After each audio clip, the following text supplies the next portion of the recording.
ظاہر جعفر نے جو کچھ کیا بہت گھناؤنا تھا، لیکن کہیں نہ کہیں مجھے دل کے اندر یہ بھی محسوس ہوتا ہے کہ وہ جو خاتون تھی جو چل بسی، جو اپنے اللہ کو پیاری ہو گئی، شاید ان کے ساتھ اچھا ہی ہوا۔ چلے جی وہی چل رہے ہیں بھائی جان، ذرا چھوٹی آگ دیجیے گا۔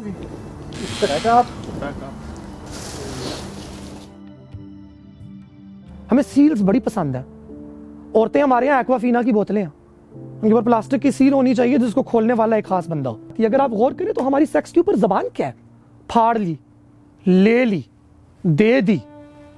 ہر چیز کے اندر نہ صرف حصول ہے مگر ایک کانکر کرنے کا ایک عمل ہے، ایک طریقے سے کہ وہ ایک جاگیر ہے اور اس جاگیر پہ آپ نے قبضہ کر لیا، پھاڑ دی، آج میں اس کی لے کے آ رہا ہوں۔ تو ہمارے جنسی اظہار کے اندر خصوصی طور پہ مردانہ اور زنانہ، میں مرد اور عورت نہیں کہوں گا، میں مردانہ اور زنانہ کہوں گا۔ یہاں پہ مردانہ اور زنانہ جسم یا مردانہ اور زنانہ روح کا جب جنس کے ذریعے ملاپ ہوتا ہے تو اس کے اندر ایک نے اوپر ہونا ہے، حاوی ہونا ہے، اور ایک نے نیچے ہونا ہے، یعنی کہ سبمسو ہونا ہے۔ بڑی جھکتے ہیں، کہتے ہیں فیصل آباد کے اندر دو بزرگ لوگ تھے، ایک دن لوگ کمرے کے اندر داخل ہوئے تو ان دونوں کو ایک دوسرے کے ساتھ گتھم گتھا پایا، کوئی کاروائی شروائی ہو رہی تھی، پولیس والوں نے بھی چھاپا مار دیا، ان دونوں کا پرچہ کٹ گیا۔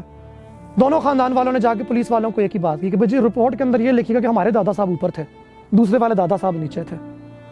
تو جو اوپر ہوتا ہے اس کو معاف کر دیا جاتا ہے اور جو نیچے ہوتا ہے اس کی معافی نہیں ہوتی، کیونکہ اس نے تو کروایا، اس نے تو دی ہے۔ They are somebody who sold it۔ تو غور سے اگر آپ لوگ اس چیز کو اگر ذرا دیکھیں تو مجھے تو یہ لگتا ہے کہ سیکس حلال طریقے سے کیا جائے کہ حرام طریقے سے کیا جائے، لیکن جو ہماری کہانی ہے، جو ہمارا مدعا ہے ہمارے معاشرے کا، جو اس کے اوپر بنایا گیا ہے، وہ سارے کا سارا سیکس ورک ہی لگتا ہے۔ رقم تو آپ ادا کر رہے ہیں اپنی عزت کی، اپنے کردار کی، اپنی کمزوری کی، اگلے بندے کو ایک راز دے رہے ہیں، ایک پیس آف انفارمیشن دے رہے ہیں، کیونکہ اب تو آپ نے دے دی، وہ جس طریقے سے بھی اس انفارمیشن کو استعمال کرنا چاہے استعمال کر لے۔ ظاہر جعفر نے جو کچھ کیا بہت گھناؤنا تھا، لیکن کہیں نہ کہیں مجھے دل کے اندر یہ بھی محسوس ہوتا ہے کہ وہ جو خاتون تھی جو چل بسی، جو اپنے اللہ کو پیاری ہو گئی، شاید ان کے ساتھ اچھا ہی ہوا، کیونکہ وہ زندہ رہ جاتی تو ہم نے ان کو کیا کچھ کہنا تھا، کیونکہ سب کچھ ہو جانے کے بعد ان کا سر ان کے تن سے جدا کر دیے جانے کے باوجود ان کے کردار کو ملامت کیا گیا۔ سوال اٹھایا گیا کہ 24 گھنٹے سے کیوں تھی، 12 گھنٹے کے لیے کیوں نہیں تھی، 12 گھنٹے کیوں تھی، 11 گھنٹے کیوں نہیں تھی، اپنے گھر میں کیوں نہیں تھی، اس کے گھر میں کیوں تھی، اپنی گاڑی میں کیوں گئی۔ ہر طرح کے سوال اٹھائے جاتے ہیں۔ تو اگر وہ زندہ رہ جاتی تو پھر کیا سوال اٹھائے جاتے؟ جنس کے وہ تمام عوامل جن کے بارے میں کبھی آپ نے تصور بھی نہیں کیا ہوگا، اب وہ آپ کے عوامل ہیں، آپ ان کے جواب دیں ہیں، کیونکہ کسی نے یہ کہہ دیا ہے کہ جی میں نے تو اس کی لے لی، تو اب آپ نے دی یا آپ نے نہیں دی، nobody cares about it، کیونکہ بولنے والے نے تو کہہ دیا کہ میں نے اس کی لے لی، تو اب آپ گشتی ہیں، اب آپ رنڈی ہیں۔ اب باقی 5 لوگ جن کو اگر آپ دیوار میں سوراخ کر کے دیں تو وہ اس میں بھی ڈالنے کو تیار ہیں، اور وہ لوگ جو صوفے کے اندر شاپر ڈال کے اس میں لوشن ڈال کے وہاں پہ بھی ڈال دیں گے، وہ بھی دعوے دار بن جائیں گے کہ اس جسم کے اوپر ہمارا بھی ہاتھ آ چکا ہے۔ سو عزت کچھ ایسی چیز ہے، خدا جانے وہ اپنی ہوتی ہے، خدا جانے وہ کسی اور کی ہوتی ہے، کیا وہ ایک بارگین ہوتا ہے؟ شاید میرے پاس اس سوال کا جواب موجود نہیں ہے۔ ہمارا معاشرہ ہائمن سے obsessed ہے، بیٹا رات کو گھر جلدی آ جانا، کیوں؟ تاکہ سیل پیک رہے۔ بیٹا لڑکوں کے ساتھ بات مت کیا کرو، کیوں؟ تاکہ شادی کی رات کے لیے سیل پیک رہے۔ ہمیں سیلز بڑی پسند ہے۔ عورتیں ہمارے یہاں ایکوافینا کی بوتلیں ہیں، ان کے اوپر پلاسٹک کی سیل ہونی چاہیے جس کو کھولنے والا ایک خاص بندہ ہو، اس سے پہلے اس کی حفاظت کرنا اس کے گھر کی ذمہ داری ہے۔ باقی تمام چیزیں بعد میں آتی ہیں، مگر ہر چیز کو اسی کے ساتھ نسبت دی جاتی ہے۔ کیا یہ ٹھیک ہے؟ کیا یہ غلط ہے؟ ہر انسان اس کے اوپر اپنی رائے دے گا۔ بہت سے لوگ بولیں گے ہاں یہی ہونا چاہیے، یہی تو ہمارے معاشرے کا کارنر سٹون ہے، اسی پہ تو معاشرے بچے رہتے ہیں جب تک عورتوں کی ٹانگیں بند رہتی ہیں، جب تک عورتوں کی ٹانگیں بند رکھی جاتی ہیں۔ مگر بات تو ساری کی ساری یہی ہے، ہمارے یہاں woman is known by the vagina she keeps۔ ہمیں ہر چیز میں سیکس نظر آتا ہے، ننگے ٹخنوں سے لے کے لوگوں کی آنکھوں تک۔ ہم تو کسی چیز کو بھی نہیں بخشتے، ہم تو بچوں کو نہیں چھوڑتے، ہمیں تو اس میں بھی سیکس نظر آتا ہے۔ یہ بات بالکل جھوٹ ہے۔ ہمارے معاشرے کے اندر جتنا بھی آپ کو زینب کے بعد اور ان تمام چیزوں کے بعد آؤٹ کرائے نظر آتا ہے کہ ہمارے بچے معصوم، بکواس، کسی کا دل نہیں خفا ہوتا، بکواس کرتے ہیں سب۔ ہمارے معاشرے میں بچوں کو تیار کیا جاتا ہے کہ خاندان کے بڑوں کے آگے پیش کیا جائے۔ لوگ کہتے ہیں کہ جب ماؤں کو جا کے بتایا جاتا ہے اور مائیں کچھ کرتی نہیں ہیں، وہ اس لیے نہیں کرتی بیکاز ماؤں کے پاس حقوق نہیں ہے، مائیں خود پریشان ہیں۔ درست، یہ والی بات بالکل ٹھیک ہے، لیکن ماؤں کو پتہ ہوتا ہے، یہ بات صدیوں سے چلی آ رہی ہے۔ اس کا مطلب ہے کہ یہ کلچر ہے، یہ کلچر کا فیلئر نہیں ہے۔ چائلڈ ابیوز بذات خود کلچر ہے۔ بچوں کو تیار کر کے پیش کیا جاتا ہے. ہمیں پتہ ہے ہماری تیسری بیٹی پیدا ہوگی ہے, وہ کالی ہے, اس کو تو جو ہاتھ مارے مارے. اب ہم کیا کہہ سکتے ہیں؟ ہمارے ہاں یہ بات ایکسیپٹڈ ہے, ہمارے ہاں یہ بات ٹالریٹڈ ہے. ہاں لیکن جب پردے کے پیچھے کی بات کو ریاست کے سامنے یا پبلک کے سامنے لا کے رکھا جاتا ہے تو پھر ہم سب کا شور کرنا بہت بجا بنتے ہیں, اور ہم سب شور کرتے بھی ہیں, لیکن ہمیں اصل میں فرق بالکل بھی نہیں پڑتا, کیونکہ ہمارے لیے ہر چیز ایک سیکشول آبجیکٹ ہے. ہمارے لیے ہر چیز کے اندر سیکس موجود ہے. ہم اور کچھ نہیں, دنیا کا سب سے زیادہ خرچہ, اپنی زندگی کا سب سے زیادہ اور سب سے بڑا خرچہ ایک رات کے سیکس کے اوپر کر دیتے ہیں. بارات, سہاگ رات, کہ آج آپ کو سجایا کیسے جائے گا, کون سی نت پہنائی جائے گی اور کتنی مہنگی پہنائی جائے گی تاکہ وہ اتاری جا سکے. ہمارا معاشرہ سیکس پہ کھڑا ہوا ہے. ہم کیسے کہہ سکتے ہیں کہ ہم لوگ سیکس ورکرز نہیں ہیں؟ ہائپوتھیٹیکلی اسپیکنگ, اگر 24 گھنٹے کے لیے حکومت اعلان کر دے کہ ملک میں ایک قانون نہیں ہے, there is no law, کوئی آپ کو کچھ نہیں کہے گا, جو مرضی کرو. پرج اگر آپ نے دیکھی ہے تو اس کے اندر کیا اس معاشرے کا ہر مرد ظاہر جعفر نہیں بنے گا؟ نہیں, بہت سے لوگ سیویئر بھی بنیں گے. کچھ ظاہر جعفر بنیں گے اور کچھ ظاہر جعفر کو ہرانے والے بنیں گے. دونوں میں بہت فرق ہے, دونوں میں بہت فرق ہے, مگر اوور آل دونوں کا نیریٹو ایک ہے. ایک نے ایک جسم کو حاصل کرنا ہے اور دوسرے نے اس جسم کو بچانا ہے. دونوں مردانگی کے پیکر ہیں. ایک کی مردانگی کا سوال ہے کسی اور کو حاصل کرنا, ایک کی مردانگی کا سوال ہے کہ کسی دوسرے کو بچانا. ایک سیویئر ہے, ایک وائلیٹر ہے. اپنے دائرے میں کوئی نہیں رہنا چاہتا, کسی دوسرے کے جسم کو اس کا جسم کوئی نہیں سمجھنا چاہتا. میرا جسم میری مرضی میں بڑا اعتراض ہوا, بہت اعتراض ہوا. بہت سی فیمنسٹ نے آ کے اس کا دوبارہ جواز پیش کرنے کی کوشش کی کہ نہیں جی اس کا مطلب یہ نہیں تھا, اس کا مطلب یہ تھا, مگر بات تو بڑی درست تھی. مردوں کو میرا جسم میری مرضی کی سمجھ نہیں آتی, تو میرا آج تمام عورتوں کو دعوے آپ سڑکوں پہ نکلیں اور جا کے مردوں کی میں انگلیاں دیں, ان کو ایک دم سمجھ آ جائے گی کہ میرا جسم میری مرضی کا مطلب کیا. ہمارا جو فیمنزم ہے, ہمارا جو عورت کو بچانے کا جو کانسیپٹ ہے, وہ بڑا پیسو ہے. پلیز میرا ریپ ہو گیا ہے, اب تو حکومت وقت پلیز میرا ڈی این اے ٹیسٹ کر دے, اب تو مجھے میرے حقوق دے دے. ہم کاٹتی کیوں نہیں آگے سے؟ جب پرج ہوگا اور لوگ ظاہر جعفر بنیں گے اور آدھے ظاہر جعفر سے بچانے والے بنیں گے, تو سوال تو آپ کا بھی صرف مرد کے اوپر تھا, عورتیں کیا بنیں گی؟ کیا وہ ظاہر جعفروں کے کاٹیں گی؟ کیا وہ ظاہر جعفروں کے گلے کاٹیں گی؟ جب ایک عورت پہ 5 بندہ آ کے ٹوٹ پڑے گا, یا 6 بندہ ٹوٹ پڑے گا, یا 2 بندہ, یا ایک ہی بندہ ٹوٹ پڑے گا کیونکہ آپ قانون نہیں ہے, جو کہ ورنہ بھی ٹوٹتا ہے قانون کے ہوتے ہوئے بھی, تو پھر عورت کیا کرے گی؟ کیونکہ ملک کا قانون تو ختم ہو گیا, مگر کیا معاشرے کا قانون بھی ختم ہوا ہے؟ ہمارا ملک جنس کو لے کے, جنسیت کو لے کے, آپ کو کیا لگتا ہے ملک کے بنائے ہوئے قوانین پہ چل رہا ہے یا معاشرے کے بنائے ہوئے ایڈ ہاک قوانین پہ چل رہا ہے؟ پرج آنے سے کچھ بھی نہیں ہوگا, کیونکہ پرج آنے سے جو کچھ ہوگا وہ ہمارے معاشرے میں ابھی بھی چل رہا ہے.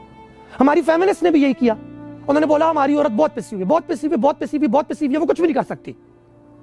ریاست برائے مہربانی ہماری عورت کو حقوق دے دے. بھیک جو ہم حقوق کی بیسیکلی مانگتی رہتی ہیں. حقوق نو عرفان جلی کا پیکٹ ہو گیا, حکومت وقت آپ لوگوں کو لا کے دے دے گی. مگر مرد کہاں ہے؟ باپ کہاں ہے؟ باپوں کا اپنی اولاد کے ساتھ کیا رشتہ ہے؟ انڈیفرنس کا, جذبات کے نہ ہونے کا. کیا ہمارے مردوں کا کام صرف یہ ہے کہ صبح 7:30 بجے اٹھ کے استری کے کپڑے پہن کے انڈا پراٹھا کھا کے جا کے اپنی رگڑنا, دفتروں کے اندر پیسہ کما کے واپس لانا, بجلی کے بل ادا کرنا, گیس کے بل ادا کرنا, بچوں کے اسکول کی فیس ادا کرنا, اور پھر چوکڑی مار کے سو جانا, یا دوستوں کے ساتھ بیٹھ کے چائے پینا؟ جذباتیت کدھر ہے؟ جو موسیقی کیا کرتے تھے ہمارے بڑے بڑے پرانے مسلمان سائنٹسٹ, وہ بھی تو مرد تھے نا. جو فکر کیا کرتے تھے, غور کیا کرتے تھے, شاعری کیا کرتے تھے, جذبات پہ بات کرتے تھے, احساسات پہ بات کرتے تھے, وہ بھی تو مرد تھے. احساسات اور جذبات کو ہم لوگوں نے زنانگی کا رنگ دے کے صرف عورتوں تک محدود کر دیا, اور مردوں کو ہم لوگوں نے بس فیکٹریوں میں کام کرنے والی اور دفتروں میں کام کرنے والی مشینیں بنا دیا. اور آخر میں آ کے ہم کہتے ہیں کہ مرد بھی تو بڑی پیاری چیز ہے, مرد کو سمجھو. تو کیا مرد نے خود کو سمجھا ہے؟ کیا مرد نے خود کو سمجھا ہے؟ 6 مردوں کا جب گروہ آپس میں بیٹھتا ہے تو وہ کیا بات کرتا ہے؟ کیا وہ روتا ہے؟ کیا وہ اپنے دل ہلکے کرتا ہے؟ یا کیا وہ اپنے جذبات سے بھاگتا ہے؟ کیا وہ لڑکیوں کو, لڑکوں کو, چھوکروں کو, لونڈوں کو, خسروں کو, زنخوں کو ہوس کا نشانہ بناتا ہے؟ اور کہیں بھی نہیں تو اپنی گفتار کے اندر ہی, اپنی گفتگو کے اندر ہی. یا وہ گاڑی کے بونٹ میجر کرتا ہے کہ تمہاری گاڑی کا بونٹ بڑا یا میری گاڑی کا بونٹ بڑا. یا وہ نوکریاں ڈسکس کرتا ہے, یا وہ آکٹا ایف ایکس کی ٹریڈنگ ڈسکس کرتا ہے, یا اب وہ بٹ کوائن ڈسکس کرتا ہے, یا اب وہ انسٹاگرام کی ماڈلیں ڈسکس کرتا ہے. مرد کرتا کیا ہے مرد کے ساتھ؟ سوال کبھی کسی نے یہ کیوں نہیں اٹھایا مردوں کی حساسی موت کا ذمہ دار کون ہے؟ مرد مارچ کب ہوگی؟ میں چاہتی ہوں کہ مرد مارچ ہو، میں چاہتی ہوں کہ مرد آئیں اور مرد اس چیز کو پہچانے کہ ان کے اوپر جو مردانگی کا ذمہ ڈالا گیا ہے وہ کتنا ان نیچرل ہے۔ اپنے لیے بنایا گیا منبع، اپنے لیے سجایا گیا منبر مردوں کو خود بھاری پڑ گیا ہے، کیونکہ اس منبر پہ بیٹھنے کے لیے انہیں اپنی شخصیت، اپنی روح اور اپنی ذات کے جن جن حصوں کو مارنا پڑا ہے۔ کیا وہ قتل عام نہیں ہے؟ ہمارا قتل عام تو بہت دور کی بات ہے، سب سے پہلا قتل عام مردانگی نے مردوں کا خود کیا ہے۔ لیکن کب مڑیں گے مرد اور اس چیز کو پہچانیں گے؟ وہ نہیں پہچانیں گے، وہ نہیں پہچانیں گے، کیونکہ ان کو ملنے والا صبح استری کیا ہوا جوڑا، پراٹھے کے ساتھ تلا ہوا انڈا اور رات کو ملنے والی مفت کی ان کے لیے یہ کافی ہے۔ اگر وہ خود نہیں لا سکتے، ان کی ماں پکڑ کے لے آئے گی، زبردستی پکڑ کے لائے گی، کیونکہ اس نے اپنے بیٹے کی مردانگی ثابت کرنی ہے معاشرے والوں کے آگے۔ اس حمام میں سب ننگے ہیں۔ آپ نے اور آپ کے جیسے بہت سے لوگ اور ذکر کرتے ہیں میرا جسم میری مرضی، عورت March and all that stuff, right? جس دن ام قدم کا مرڈر ہوا اس سے ایک دن بعد راولپنڈی کے ایک جنگل کے اندر ایک بھکارن کے بیٹے کو اس کے سامنے قتل کرنے کے بعد اس بھکارن کا ریپ ہوتا ہے، 3 دن بعد اس کی ہاسپٹل میں ڈیتھ ہو جاتی ہے۔ کوئی بھی نہیں جانتا، ایک عورت مارچ کی آرگنائزر نہیں نکلی۔ کیوں نکلے؟ وہ غریب ہے۔ کیوں نکلے؟ وہ غریب ہے۔ چائلڈ کی بات ہم کرتے ہیں، چائلڈ ابیوز کی بھی بات کرتے ہیں۔ زینب کے اوپر ہماری آنکھیں بہت روئیں، ہمارا ملک لہو لہان ہو گیا، تار تار ہو گئی ہماری ساری کی ساری۔ سڑک پہ چلتے ہوئے بھیکاری بچہ ننگے پاؤں نظر نہیں آتا، اس کا ریپ نہیں ہو سکتا۔ ایک سوشل ایکسپیریمنٹ کیا تھا یورپ میں، کسی نے ایک سجی دھجی بچی کو کیلا رکھ دیا اور لوگوں نے بولا ہائے معصوم بچی، تمہاری ماں کدھر ہے، تمہارا باپ کدھر ہے، بتاؤ ہم کس کو فون کریں، ہم تمہیں کیسے بچائیں۔ اس کے بعد اسی بچی کو کالے رنگ کا میک اپ کر کے وہاں پہ رکھ دیا۔ اب وہ غریب ہے، اب وہ بھکارن ہے، اب اس کی پرواہ کوئی نہیں کرے گا۔ سو یہ والی بات کہ غریب تو ہمیشہ سیکشولی اویلیبل ہے یا غریب کی تو کوئی سیکشوالٹی ہے ہی نہیں اور غریب کو تو کسی طریقے سے سیکشولی پروٹیکٹ کیا جا ہی نہیں سکتا، یہ والی بات تو ہمارے یہاں ہمیشہ موجود رہتی ہے، یہاں تک کہ آپ کے ملک کے اندر موجود حکمران، سیاستدان، بیوروکریٹ، ٹیکنوکریٹ، ایلیٹ طبقہ، ایکیڈیمکس، یہ تمام لوگ اس والی بات کو بالکل اگنور کر دیتے ہیں کہ غریب کے ساتھ ہونے والی جنسی زیادتی وہ کیا ہے۔ انفیکٹ ہمارے یہاں ایک بہت بڑا مت ہے، ہمارے یہاں یہ بات کی جاتی ہے کہ غریب تو ہوتے ہی گندے ہیں، ادھر تو یہ والے مسئلے ہوتے ہی ہیں نا، ادھر تو ہوتے ہی ہیں۔ رافیہ زکریا نامی ایک مفکر ہے، لکھک ہے، انہوں نے ایک بڑی بہترین کتاب لکھی اگینسٹ وائٹ فیمنزم، اس کے اندر وہ اپنی زندگی کا ذکر کرتی ہیں کہ وہ کہتی ہیں کہ میں امریکہ میں تھی، میرا پرانا خاوند بہت برا تھا، مجھے مار بھی سکتا تھا جان سے، اور میں اپنی اولاد کو لے کے ایک شیلٹر ہوم میں چلی گئی، وہاں مجھ جیسی گوری عورتیں بھی موجود تھیں جن کے میاں بھی بہت برے تھے، وہ ان کو مار بھی سکتے تھے اور ان کے پاس بھی اولاد موجود تھی، مگر آنر کلنگ کی تھریٹ، یہ ٹائٹل صرف مجھے دیا گیا، انہیں نہیں۔ گورا مرد جب گوری عورت کو مارے گا غیرت کے نام پہ یا مردانگی کے نام پہ تو وہ آنر کلنگ نہیں ہوگی، وہ صرف مرڈر ہوگا۔ ہمارے ساتھ جب یہ کام ہوگا تو وہ آنر کلنگ ہوگی۔ کیوں؟ کیونکہ یہ کلچر ہی ایسا ہے، اس کلچر میں تو یہ ہوتا ہے۔ ہمارے مسائل کو ہمیشہ ایسے ٹریٹ کیا کہ تو عورتیں ہیں، پاکستان کی عورتیں، پاکستان کے زنخے، پاکستان ادھر تو ہے ہی یہ، پاکستانی مین آر آل لائک دس، وہ تو یہ والا کام کریں گے۔ سو یہ والا جو ایک ایٹیچیوڈ ہے جو کہ بیسیکلی گورے لوگ ہمیں دیتے ہیں، third world countries so called کو دیتے ہیں، یا ہم بھورے یا سیاہ فام لوگوں کو دیتے ہیں، ہمارا بھی وہی والا رویہ ہمارے اپنے غریب طبقے کے ساتھ ہے۔ ریسزم صرف وائٹ سے براؤن کی طرف نہیں ہوتا، یہ براؤن سے مور براؤن کی طرف بھی ہوتا ہے، اور یہ مور براؤن سے بلیک کی طرف بھی ہوتا ہے۔ ہم سب بھی ریسسٹ ہیں، اس کے اندر ہمارے اوپر ہونے والی کالونائزیشن اور دنیا کے اندر موجود وائٹ سپریمیسی کا تعلق تو بہت زیادہ ہے، لیکن کہیں نہ کہیں پہ اس کے اندر ہمارا مسئلہ ہمارے اپنے معاشرے کا بھی ہے۔ ہم نے بھی اپنے غریب کو ہمیشہ اپنے آپ سے الگ سمجھا ہے، مزارہ سمجھا ہے، حقیر سمجھا ہے، اپنا غلام سمجھا ہے، اپنی لونڈی سمجھا ہے، اپنی باندی سمجھا ہے۔ بڑی ریپ کی بات کرتے ہیں ہم، بڑی ڈومیسٹک وائلنس کی بات کرتے ہیں، گھر میں جو عورتیں کام کرنے کے لیے آتی ہیں، یا کبھی ہم نے ان کا ذکر کیا ہے؟ گھر کے اندر کام کرنے والی مائی اگر کبھی کسی F6 F7 سیکٹر کے اندر بتا دے کہ جی آپ کے مرد نے میرے اوپر ہاتھ پھیلائے ہیں، تو آپ کی وہی والی ایلیٹ خاتون اس کو مڑ کے بول رہی ہے قمیض اتنی ٹائٹ پہن کے کیوں آتی ہو؟ یہ لڑکیاں تو ہوتی ایسی ہیں، یہ عورتیں تو ہوتی ہی ایسی ہیں۔ آپ کی جتنی بھی ایلیٹ آنٹیز کے گروپس ہوتے ہیں جن میں ماسیوں کی ڈسکشن کی جاتی ہے اور ماسیوں کے ریٹوں کا تہیہ کیا جاتا ہے، کیا انہوں نے کبھی کلاسزم سے ماورا ہو کے کچھ کرنے کی کوشش کی؟ کیا ان کو خطرہ محسوس نہیں ہوتا کہ اگر ذرا سی گوری رنگت کی یا اگر ذرا سی بڑی چھاتی والی کام والی ہمارے گھر میں آ گئی تو ہائے اب ہماری شادی کو خطرہ ہے. یہاں پہ تو عورت نے بھی دوسری عورت کی موجودگی کو اپنی شادی کا خطرہ سمجھا, اپنے مرد کو الزام نہ دیا. اگر ایک مرد کسی دوسری لڑکی کے ساتھ چکر چلا کے آ جائے تو عورت جا کے اس بندی کے بال کاٹے گی. کیا ہمارے ملک ایک بہت مشہور ریئلٹر کی موجود ایک گھر کی موجود ایک خاتونہ نے یہ والا کام جا کے ایک ماڈل کے ساتھ نہ کیا؟ اپنے بندے کا کیوں نہیں کاٹا؟ ہاتھ تو وہاں پہ بھی عورت بھی ہٹے گا. شہوت کا نشانہ جس کو بنایا گیا, الزام بھی اس کے سر.